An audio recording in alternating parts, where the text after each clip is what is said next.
Hello, welcome pen friends. Welcome to another singles ink profile. This is not part of any series.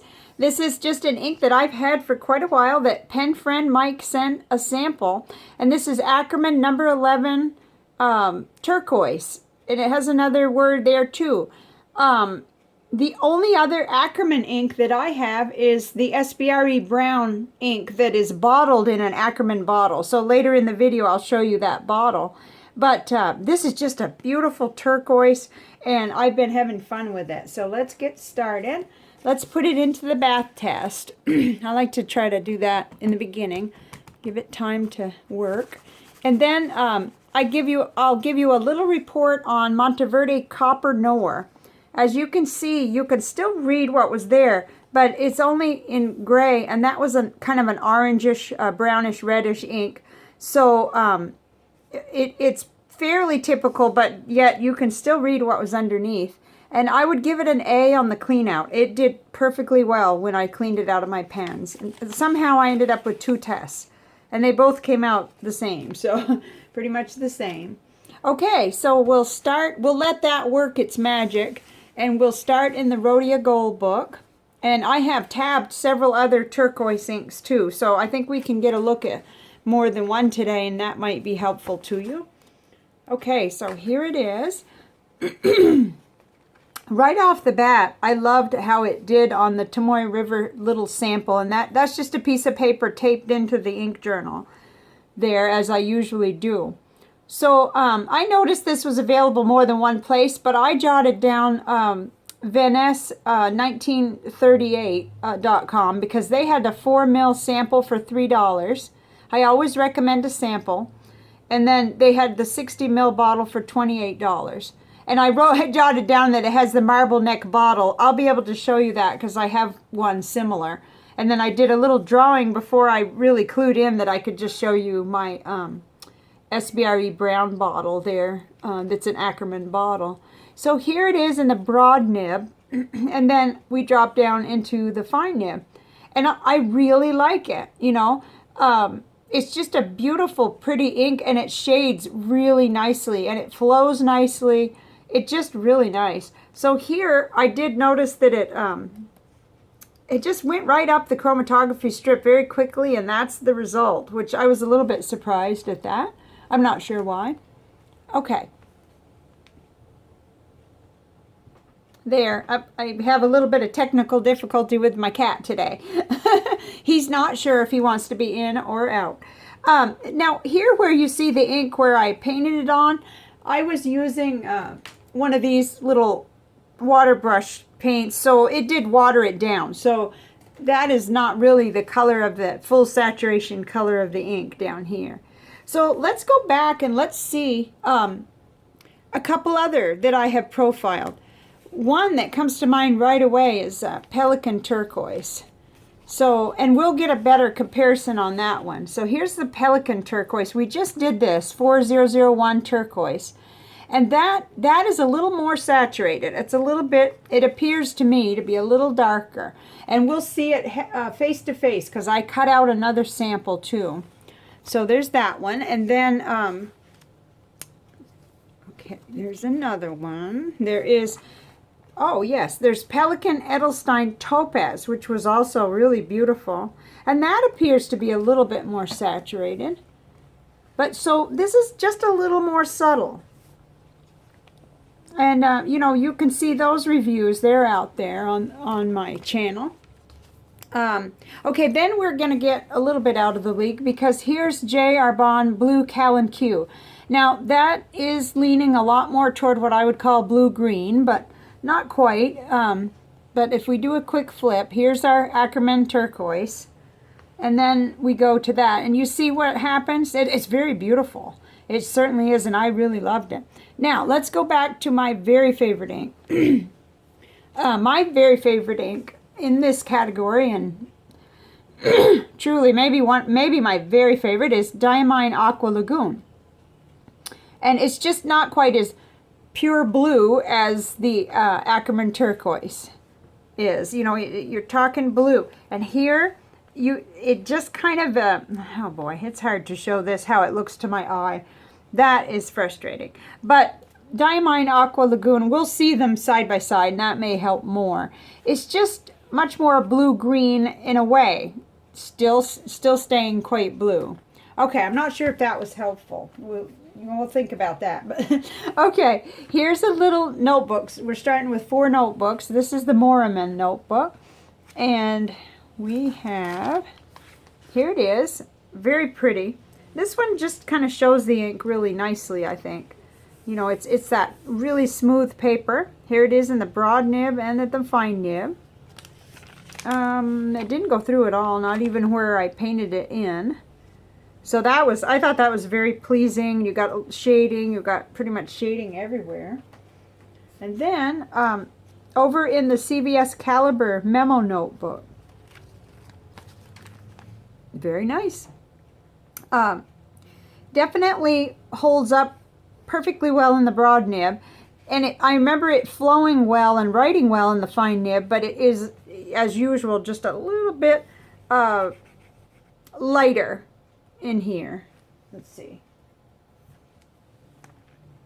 Well, at least to my eye, it lightens up a little bit in that fine nib on this paper. And this is the CVS Caliber Ultra, you know, cheap paper. Okay? And then here's the Leuchtturm 1917 dot grid paper. Oh, I think our ink has disappeared. Yeah, that's going to be very typical. So that'll tell us something. Okay, here's the Akkerman Turquoise in the Leuchtturm. And I thought it looked real nice and cheerful on there. You get quite a bit of shading.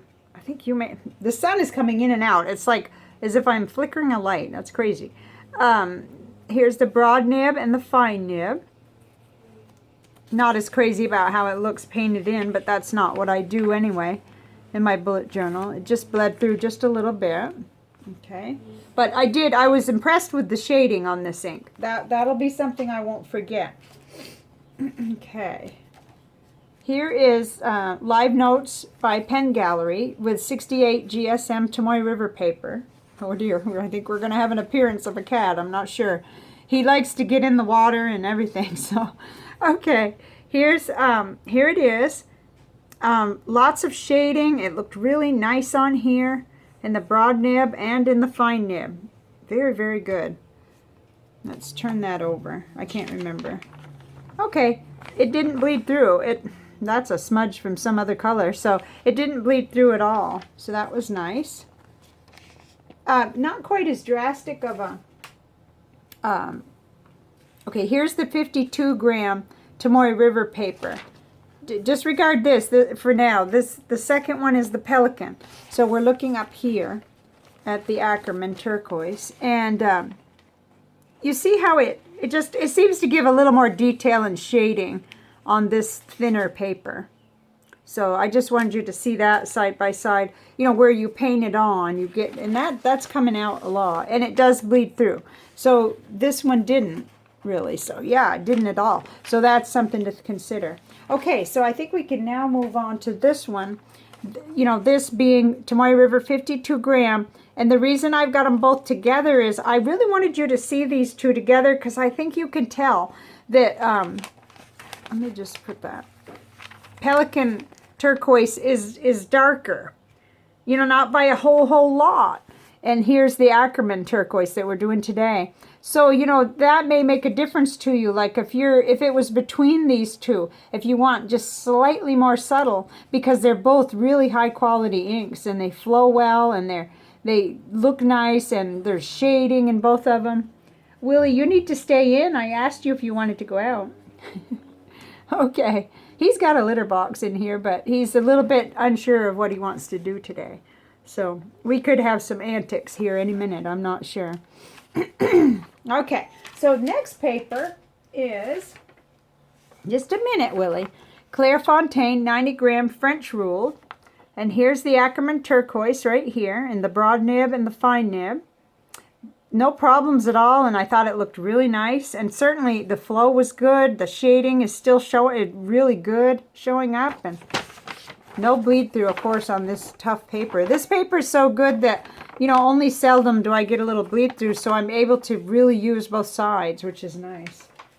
Okay, and then Rhodia is next. Rhodia Well, Willie went out because that was a little distracting. Okay, so like I said, this was really nice on here and flowed well, and it shaded good and held up well in both nibs, I thought. No bleed through at all.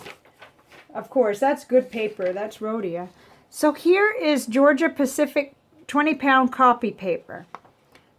And I do see feathering, which is normal on this really cheap paper. And yet, I actually thought, as I was writing with that broad nib, that would probably work out okay. And certainly it was fine in the fine nib, Lamy fine nib. A little bit of bleed through here, and it tries pretty hard to bleed through the rest, but it isn't like a disaster or anything. It just, you could see it tried harder here to bleed through than it did on that Monteverde copper. That was nice in the writing part, so there you have it. Okay, so we're about to get into the comparisons again, the color comparisons, but let's see. So this is totally typical. It's pretty much gone, and really you'd have trouble reading that. And it has still a few more minutes to go, so that's good, or interesting. You know, it's typical fountain pen ink. All right, so let's start our comparisons now. I may have to go ahead and drop this down a little flatter. Okay, so we'll put this one in the middle. And this is our today's ink, Akkerman Turquoise. Right there, number 11. And number 11 doesn't always show up on all the labels, but in my research, it does seem to be the right labeling for it. I saw that on Anderson pens too. Okay, so let's see where to begin here. Let's put Lamy Turquoise right next to it. Seems a little darker, not by a whole lot. And here on the other side, let's put Robert Oster Torquay. I have something that helps me say that, but I've covered it up. Torquay, I think it's called. All right, and then here is Caran d'Ache Hypnotic Turquoise. Kind of in that same ballpark. Oh, here's my favorite, Diamine Aqua Lagoon. And, you know, only by having them side by side can you start to really pick out that idea that that Aqua Lagoon is not quite the same. It's got that different tone. Okay, here's one, Tasha Sora, or Sky, I think it is. And that seems a little bit lighter, but it's in that ballpark. And I do not remember the kind of shading, though, from Tasha Sora. So that's something to think about. I really think this is the contender for this. I think the Pelican ink and the Akkerman ink are the ones to really, really get side by side as far as if you were going to purchase you know, one of them. But that's just what I'm not, because I've got to finish my whole bottle of, well, not whole bottle. It's less than half now, but my Diamine Aqua Lagoon. Okay, here's another one, Diatremendous Adular Blue. How that compares. That's in that. In fact, yeah, it's very similar. Okay, Platinum Mixable Aqua Blue seems lighter. And that's another one of them. I do have a lot of samples of this kind of ink. Okay, now let's get into some that maybe are a long ways away from it. Like Pilot Iroshizuku Konpeki is just quite a bit darker. And there goes the sun again. That's not helping my case. But I'm going to put it here, though. I'm going to move Torquay. Put it there, because then you could kind of see we are talking darker. Oh boy, everything is crooked. Yes, and it depends on where it is too. That's why the angle helped with the panels. But we'll just make do for right now until I figure out something else. Okay, we've seen that. Pelican Edelstein Topaz. There's another one that compares, but is definitely a little more saturated and darker. Let's knock out Tasha Sora. There, and put it up here, just on the side. Okay, this is just in case you have it. Noodler's Navajo Turquoise. That is a lot more dark and closer to Konpeki. Not, you know, not exactly like it, but very much closer. Okay, oh, Lamy Turquoise. I felt like Lamy Turquoise was quite close, too. Let's look at that. It's in that ballpark, so who can we move? Well, realistically, Diamine Aqua Lagoon doesn't look just like it. So let's put Lamy Turquoise there. So really, there are so many beautiful ones, just so many. And still, even though it's not quite the same, my favorite is still Aqua Lagoon. And I wish I could give you just an exact, visual on it. But it is changing things a little with our lighting, and that's something I have to live with. Okay, so there's the comparisons. This was really fun, and I still, like, if I had to pick just 3 out of these, and, I recognize I got an orange in with the apples here, but then I would just, really, seriously, for me, in the turquoise, here's our ink of the day, still in the middle. Goodness, you'd think I could get it straight. These would be the 3, but since I have a bottle of this one, the Aqua Lagoon, and I love it, and it shades like crazy. I mean, it shades more than Akkerman Turquoise, and Akkerman Turquoise is really good at shading. It really is. So, but if I wasn't going to have this bottle, or if I was going to have this and another one, I'm not sure which one I'd pick, because this one, the Pelikan Edelstein Turquoise, it's a little bit more saturated, and that kind of pleases me in many cases. And so that if I was looking at not just writing with my broad nib, I probably would lean toward this one. But I don't know that that's helpful to you at all. So, okay, there we are. We've done our comparisons. Awesome. Okay, now the next thing is the visual journal. And this ink didn't exactly lend itself to that very well, but I did it. And this is the Nick Stewart technique for anybody that's interested. It doesn't really look like the Nick Stewart technique because it didn't come out really great. I went about working to try to get some detail in here, and my gap was too far, but hey, that's just the way it was. And it was very, very reactive to the water, which we definitely saw in this bath test and in the chromatography test. So if we get that back out again, just real quick. It kind of makes sense that it wouldn't be, all that suitable, because it just reacts right away and it just kind of like dissipates. So that's what happened with the visual journal exercise, or whatever you want to call it. Now, I said I was going to show you the bottle. Let's see, you probably got a chance to see that. It really wasn't very spectacular, but that's what came out. Now, let me show you the only Akkerman bottle I have, which it's housing the SBRE brown ink, which is produced by Diamine, but bottled by Akkerman. So this is what I'm talking about the little marble. And many of you have these inks, and lots more of them than I do. But just for those who don't know, so what you make sure your cap is tight, and then you turn your bottle upside down, and the marble moves, and then it traps ink up here. So then you carefully open your bottle, which I'm not going to do right now because I'm not feeling lucky. You have to be kind of careful and keep it level, and I don't trust myself not to move it around. So then you open it up, and you can fill your pen directly, or your ink syringe like I do, because I fill from sample bottles. So this is neat. And then if you feel like, well, I got too much up in there, then you just tilt it. And the ink, kind of see it draining down when I tilt it. Okay, untilt, tilt. So it's a great bottle. Not only that, it's beautiful. Now, I'm not sure that the one that holds the 60 mil is this big. This originally held 90 mils. But I know that it's the same style. It looks the same. So I wanted to show you. Okay, so what is next is, well, one thing, my ongoing organization of all the inks. And I'm going to bring you at least a panel and a video about the June ink flight, and that'll be the last one while I'm working on organizing all the ink profiles, the ones I've done, and the samples themselves, and bringing you inks that have been here for a long time. So there's that, and that's going to be ongoing. I'm not stopping that. I think there may have been a little confusion. I'm definitely going to still be doing ink profiles throughout the summer, and I'm also going to balance it with some other, pen allowance things, and I'm doing a new series on Sunday, which I want to talk to you about. You may have already seen the one I did on washi tape. What I'm trying to do is show you some of my favorite things related to the hobby and related to the creative things like pen paling and art journaling and stuff like that. So I did the washi tape one, and that one is up. And then every Sunday, I'm doing a different thing. And this Sunday, the subject's going to be rubber stamps. It was going to be stickers, but then somebody mentioned rubber stamps, and I love rubber stamps. I have loved them since I was a little girl. Just a really little tiny kid, you know, I've loved them.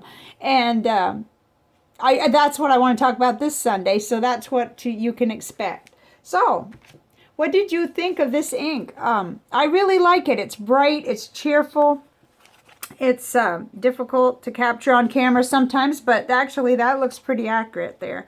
You know, it's just a nice turquoise. It's not overly dark and saturated, but it shades well. I loved it in the broad nib. What did you think? I'm interested to hear. And I will see you back here with another video. The one on the rubber stamps is coming out on Sunday. That will be... That means nothing if you're watching this at a different... Sunday, Father's Day, June 6, 2019. There. Okay. I will see you next time. Bye for now.